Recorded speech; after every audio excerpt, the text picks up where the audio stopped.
అందరికీ praise the lord. ఈరోజు దేవుడు మనతో మాట్లాడాలని ఇష్టపడే అంశము పోలిక.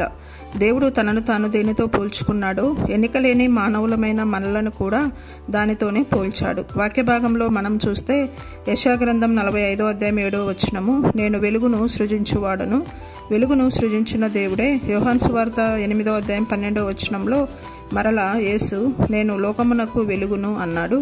దేవుడు తనను తాను వెలుగుతో పోల్చుకున్నాడు. అయితే మత్తయి సువార్త 5వ అధ్యాయం 14వ వచనంలో మీరు లోకమునకు వెలుగై ఉన్నారు అన్నాడు యేసు ప్రభువారు.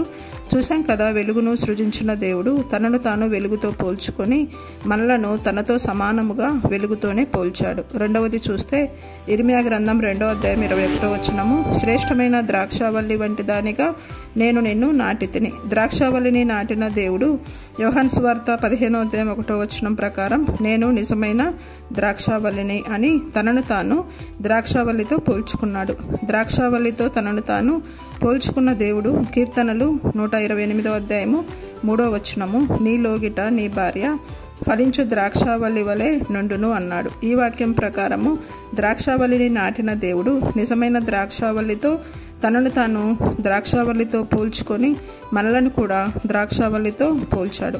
అయితే దేవుడు తనను పోల్చుకున్న వెలుగు ద్రాక్షావల్లితో సమానముగా మనలను కూడా ఎంచి పోల్చాడు. కాబట్టి భూమి మీద మనము దేవునికి మహిమను తెచ్చేవారముగా జీవిద్దాము. Praise the lord.